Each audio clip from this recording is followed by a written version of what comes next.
Okay, we're just going to use our parting tool and we're going to bulk out a lot of this section here before we turn this end down. This is a quicker and easier way to do it rather than plunging around with an end mill to get our radius, which we'll do, but bulking the lion's share out with the parting tool is just a easier, quicker operation.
Okay, that gives us plenty of room to get in with an end mill when we go to nibble out our radius.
The reason for the die nut is I'm just using a 60-degree threading tool, and British Standard Fine is 55 degrees.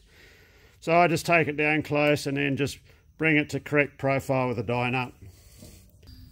Well, g'day, Max here again. Welcome back to the shop. So this is part 2 in the series of this bearing block that we are making. So you've just seen in the lathe, we've just cut our relief groove for clearance for the end mill when we do our radiusing, and I've just finished machining the thread, the 3/8 British Standard Fine thread on the end. So now we're going to go back over to the milling machine and complete the milling operations. Then it's back to the lathe to complete the turning operations. So let's head to the mill and get this part set up, and we'll explain our process. So we had our part rotated around 90 degrees and we set it square as we could with a square. So we're just going to indicate in the last part of it. So with the square, we're a bit over a thou out. So I haven't got it gripped tightly in the chuck, so I've just got a shifter on it, and I'm just going to give it a slight bump.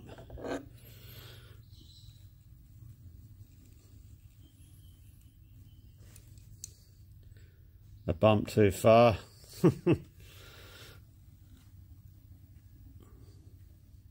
Okay, that's half a thou. That's quite reasonable. We'll net the chuck up.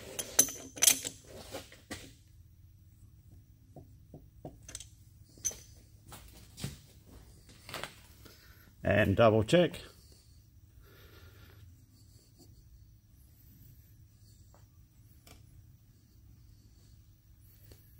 That's when I nipped the chuck up, that brought that reading pretty well spot on. Okay. We'll get rid of the noga. Now what we plan to do, using our carbide end mill, we're going to do a whole series of plunge cuts from there around to there. Then we'll come round and we'll do this side. We're going to leave for now the center still connected, and we'll take that out last. So this is not a center cutting insert end mill. However, you can plunge cut to a certain amount with it. And once again, we have installed our quill wheel, because it's the easiest device to use when you've got a lot of up and down motion on your quill. Okay, we'll set you guys back here out of the way, and let's give it a crack.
Okay, I'm just going to extend the end mill out of the collet holder a little bit, just to give me a little bit more clearance when we're down between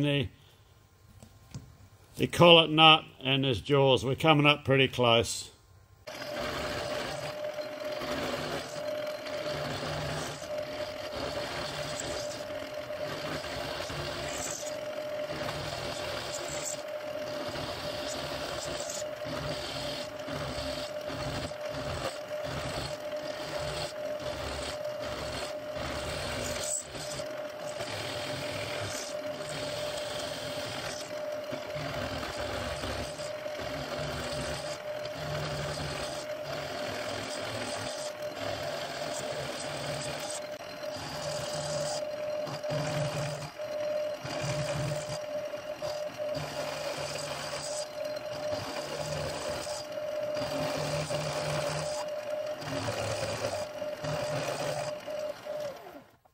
So we're starting to take shape now, so off camera I'll go and give this the snip and just give this a bit of a tidy up where we've been chomping away at the ends of it. Okay, so we need to hold our part in the 4-jaw chuck so we can finish off the internal features in there.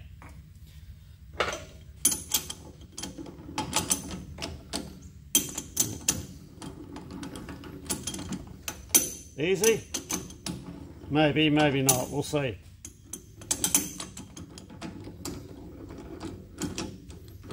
Okay, so the eagle-eyed amongst you may just see there's a centre in the end there. Now remember our bar.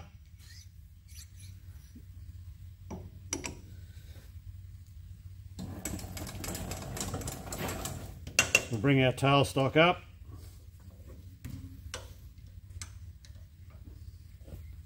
Okay. So our bar now between centres is true. So all we have to do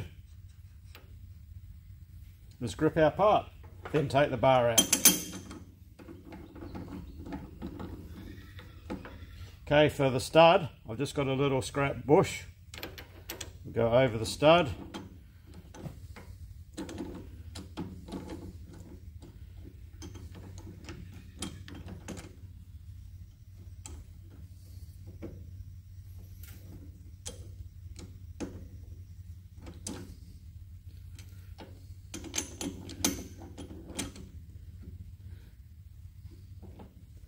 Now I might just space this out a little bit.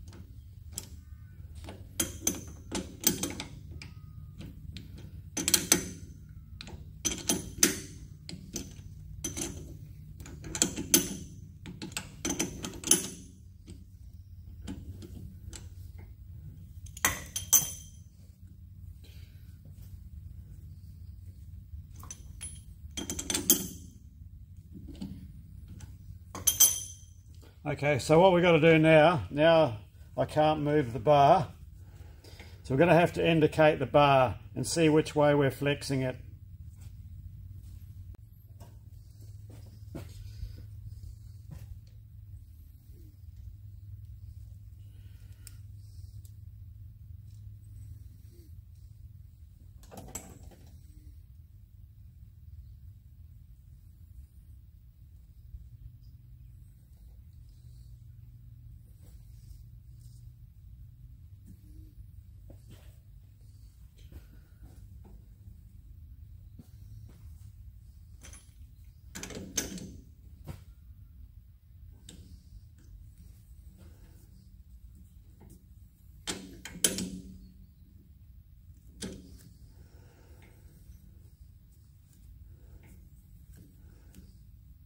And this is just the same as indicating the part in.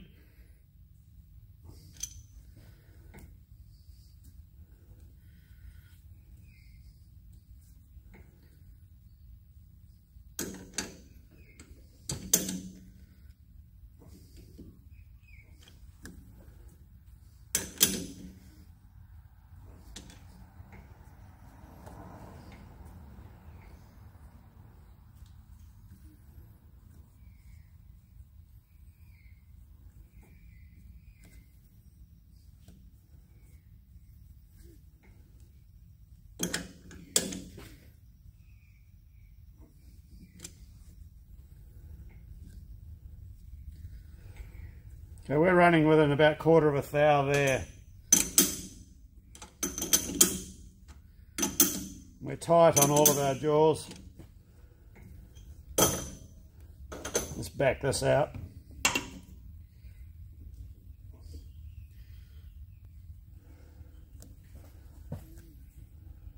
Okay, now we've got some movement. I might have to just tap this around a bit, I think.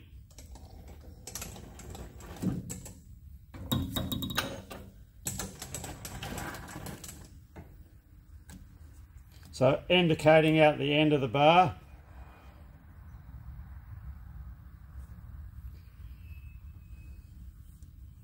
We've got 12 thou.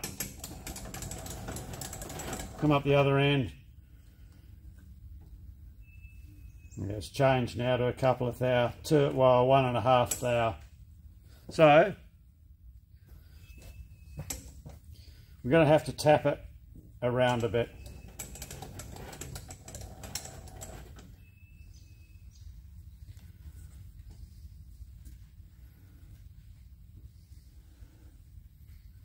We'll get the hammer.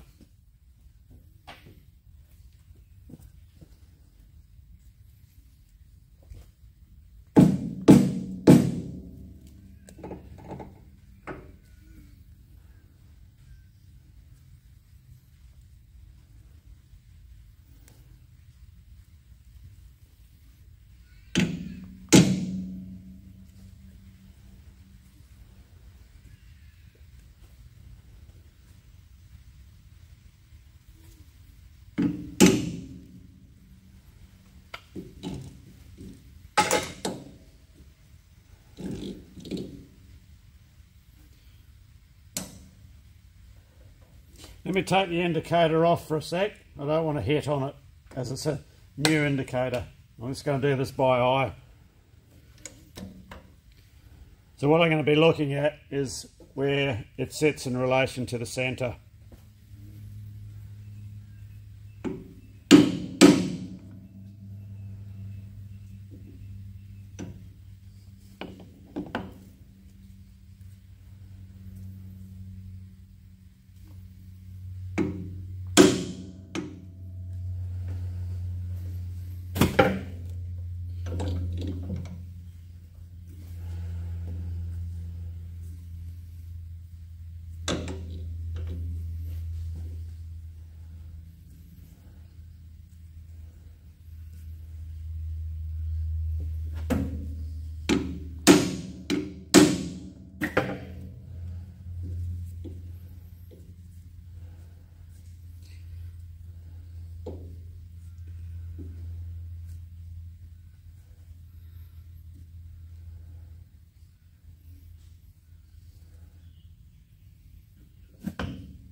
That's not too bad there. That's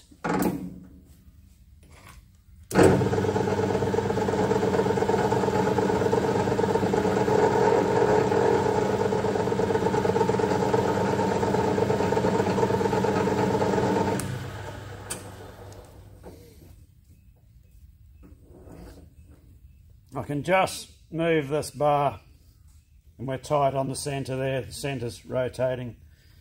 Okay. Let's just make sure we're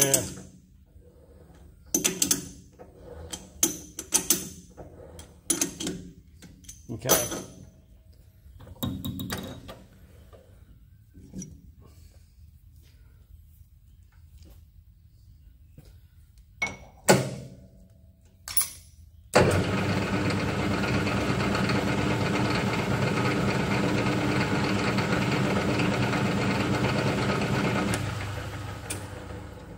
And that's all there is to it. Nice, quick, easy method. Otherwise, we'd be messing around with an indicator on 4 points here, and there isn't really that much to indicate off on the face. You've got nothing on the lower side there, so you've only got these 3 spots to indicate off, and then you'd be juggling between this face and the bore, and you would spend ages. So we're in a good place here.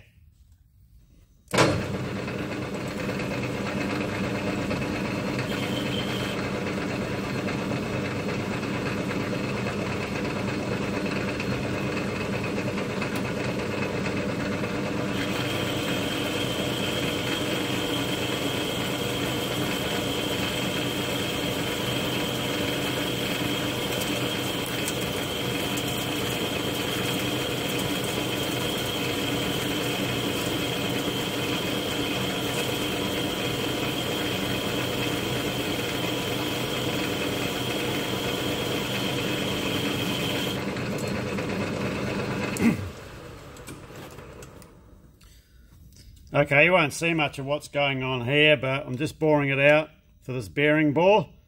So I'll bring you back when we're up to our finished cut.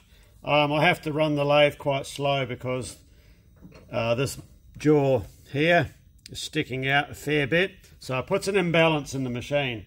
And because these machines sit on such flimsy pedestals, the whole machine starts rocking and rolling. So, but yeah, future project, I already have the material for it, is to build solid stands for this machine. So yeah, I'll bring you back when we're on our final cut for the bearing.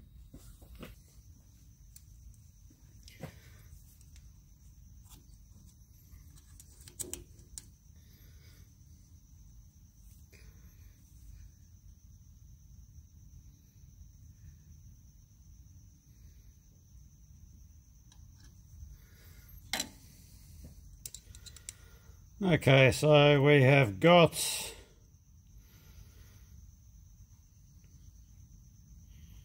21 thou to come out of our bore.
That should have taken 10 out, probably took 9 out.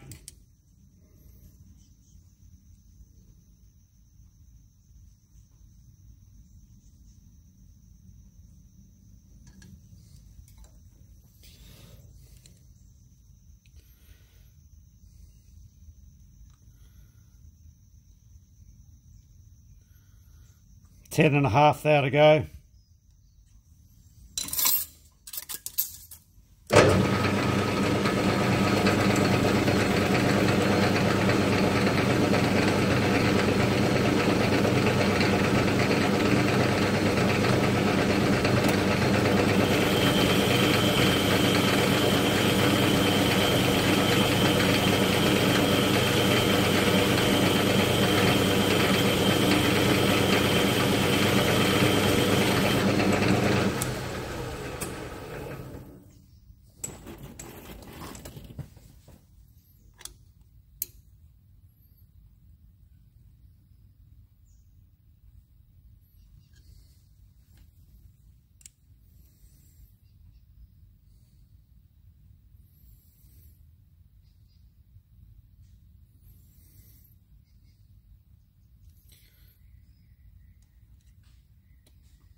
That's cutting pretty well right on it. We'll let that run through and we'll probably just do a spring cut because you've got to be able to get the bearing in and out.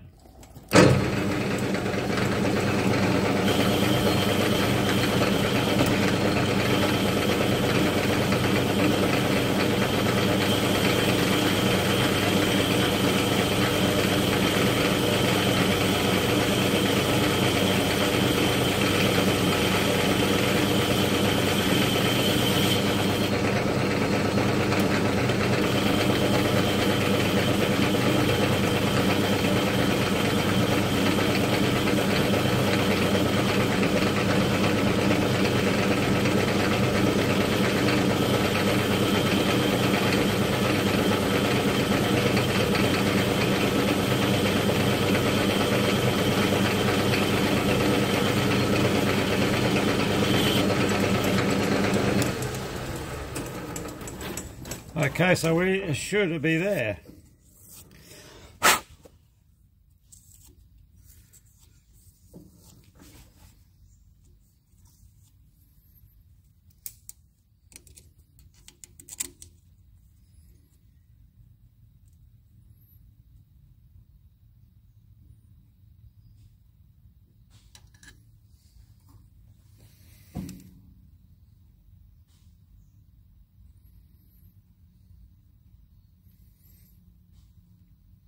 3/4 of a thou up, which is okay.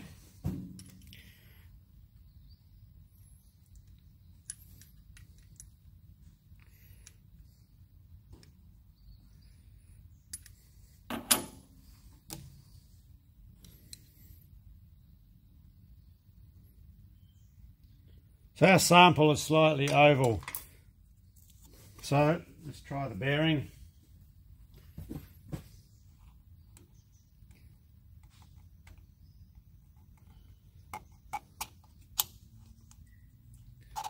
That's a nice neat fit, there's no play, and that's good. That's what you want. You want to be able to just slip it in and the lock nut does it up. That is perfect. Okay, so now we have to tackle our thread.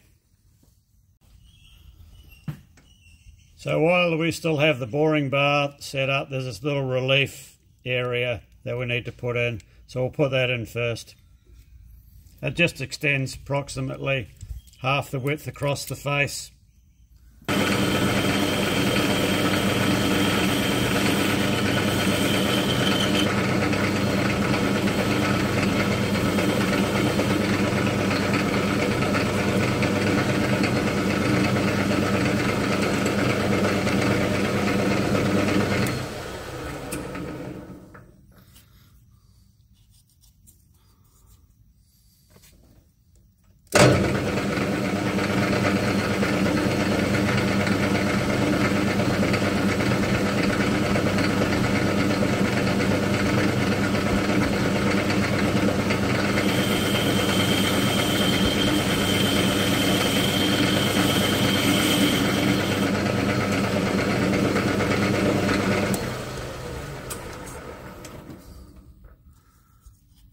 It's got it.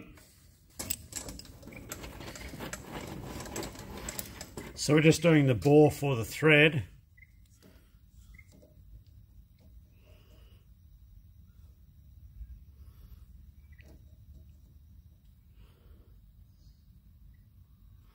We've got 55 thou to come out.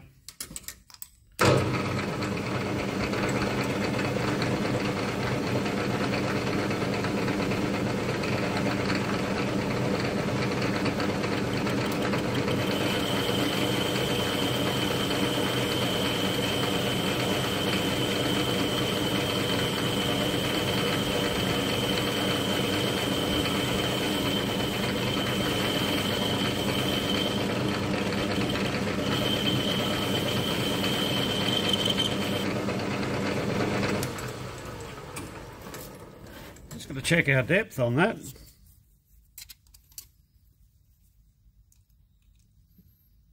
That's right.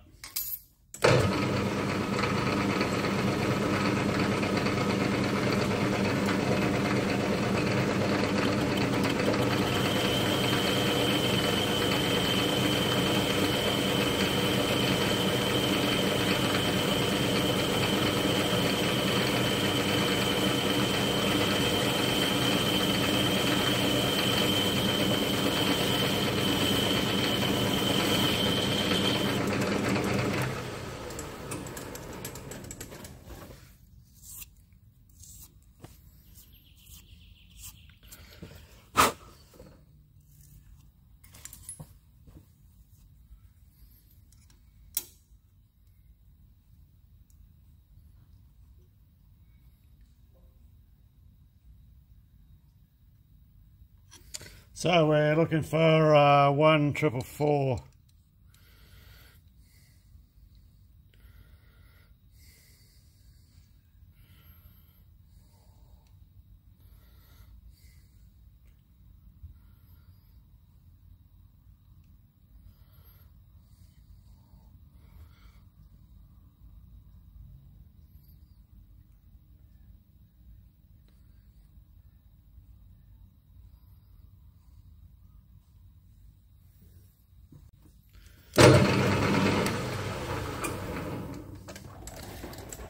Ah, 17 to go.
we're there. Okay, so we can set up now for threading. So we'll get our threading bar in. It's a 20 TPI thread that we have to cut. Very fine to suit this nut. Well, that doesn't happen very often. You plonk the bar in, put an indicator on it, and it's spot on. Got to have a win every now and then. Now, you're probably not going to see too much here, but we'll give it a go.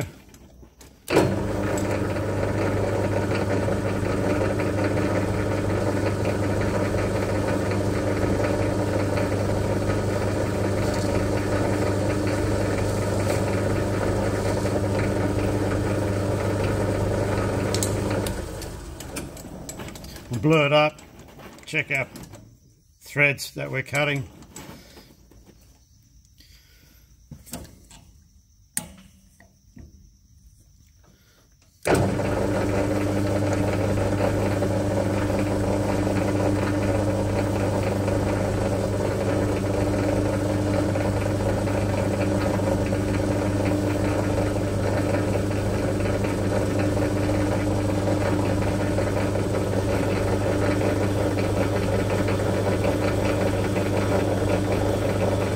Just zero our cross slide there.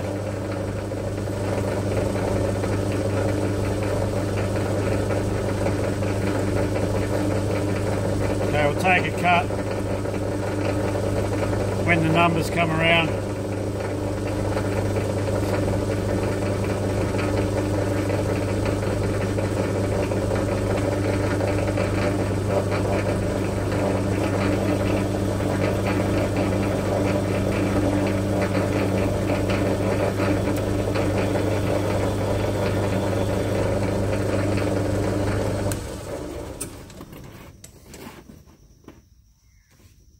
We should be cutting 20 TPI.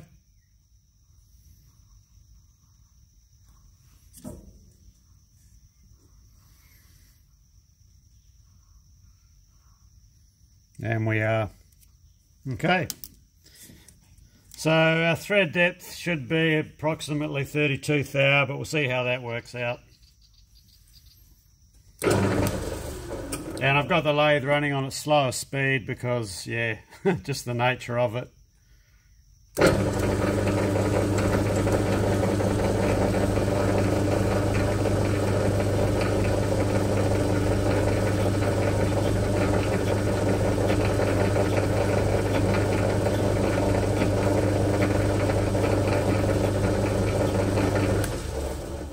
I'm just going to pause here and mark my dial because in Imperial on the dial it doesn't end on a whole number, so hang on.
Couple more thou to go.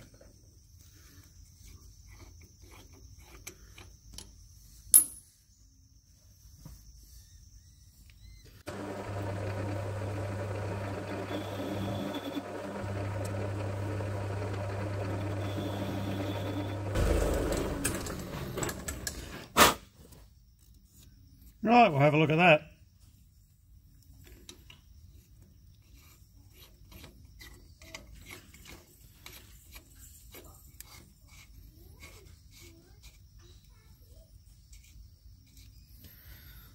So we're right on the vinegar stroke.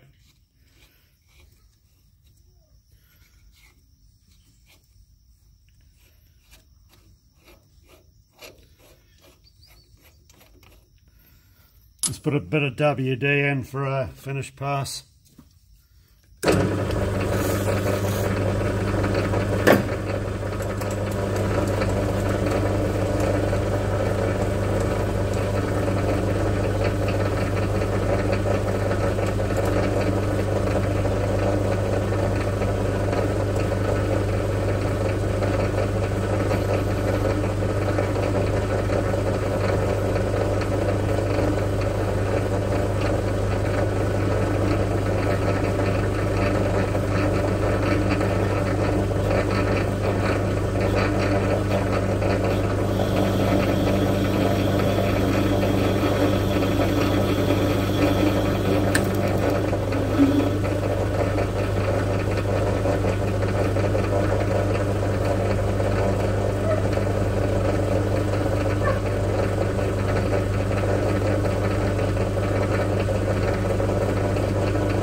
Okay, I say we're going to be there.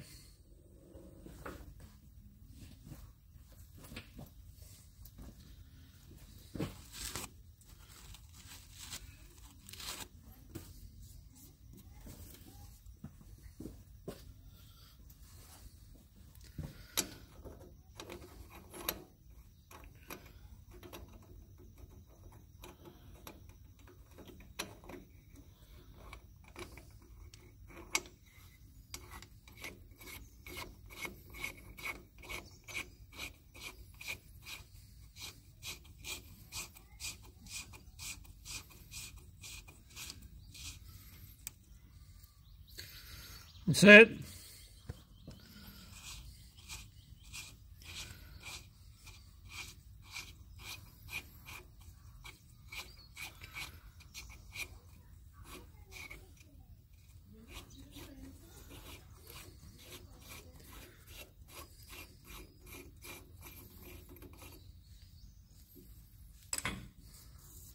Okay, I'll just give that a bit of a clean up.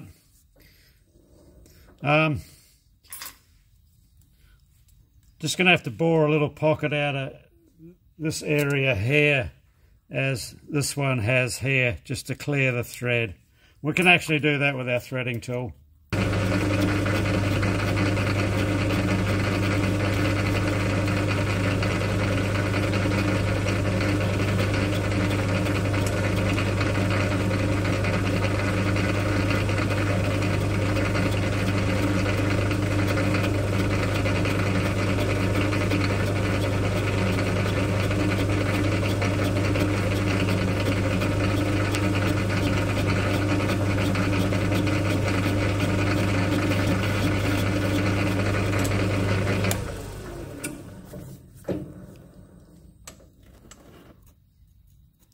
Fraction more.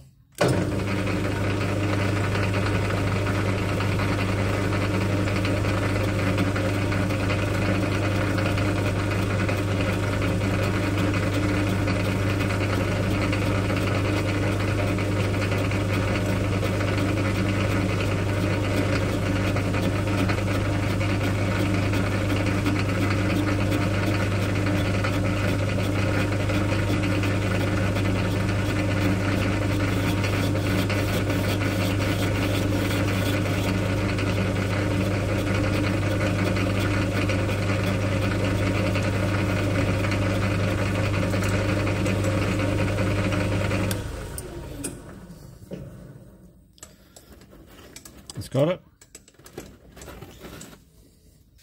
Just give this a bit of a manual deburr. I'm not really keen on putting my fingers in there. So, a bit too much to catch the emery.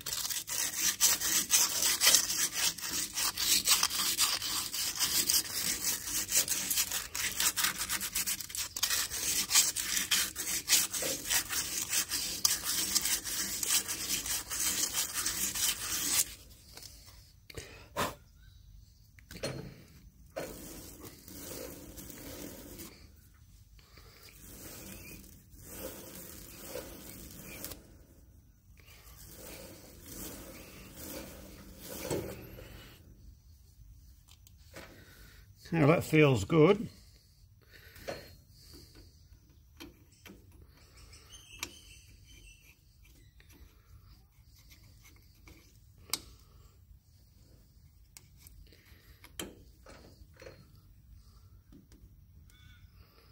A little bit of a burr at the start of the thread.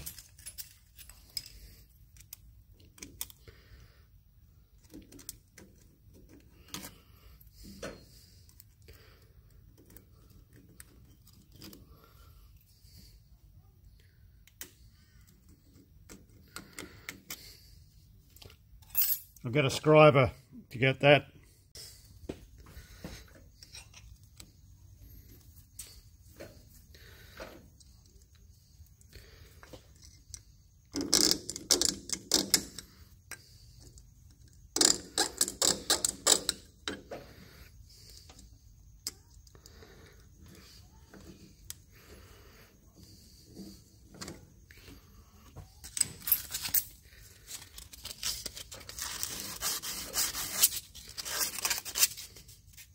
There it is, a rolled over burr from the other tool.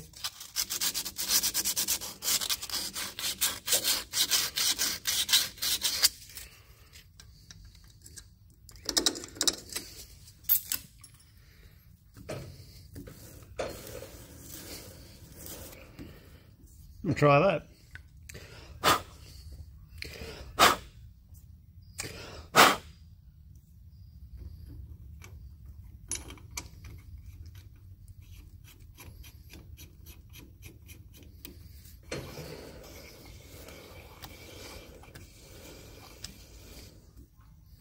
That's it, she's home.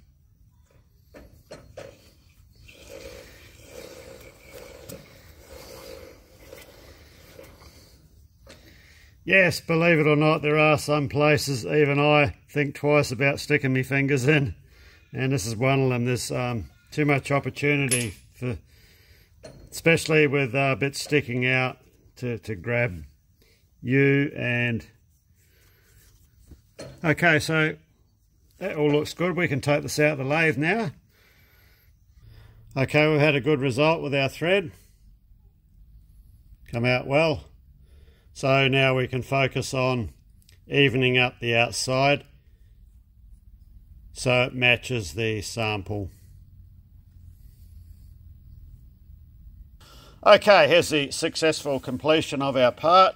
I made the other brass nut, just knocked it up off camera, as we're sort of running out of time. Our duplication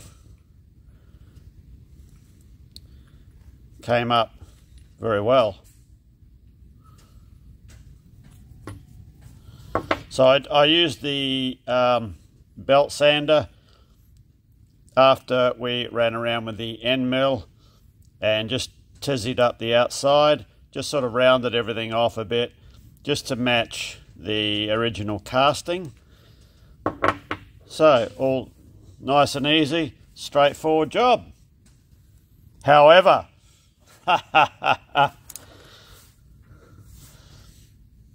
we did have a bit of a cock up on my original drawing. More of a snafu than a foobar. At least it wasn't a foobar. Okay, so when we dimensioned our reference nub that we first machined to get the relationship between the centre line of our shaft and our flat face here for our milling operation, we dimensioned that size as 1.062 inches, where in actual fact it should have been 1.274 inches in diameter to make this relationship correct. So that gave us an error of just over 200 thou, 13/64. So this is all fractionally dimensioned, and somehow I must have made an error halving fractions to get our radius and then our distance down, something like that, I'm guessing. So the result of it was this. So that put us put this in the wrong height in relation to this. So we had to start again. So it was a good thing we hadn't gone too far with this before we picked it up. And yeah, onwards and upwards. End result. Well, what can I say? Things usually go to plan, but not always. I guess if you haven't made a few cock-ups, you haven't done enough machining in your time, and it happens to all of us. So we had a good result in the end. Nice match with our part. So hopefully you've got something out of it. Maybe, maybe not. Just a different approach to duplicating a part where you've got to machine all around the whole thing and hold on to it as well.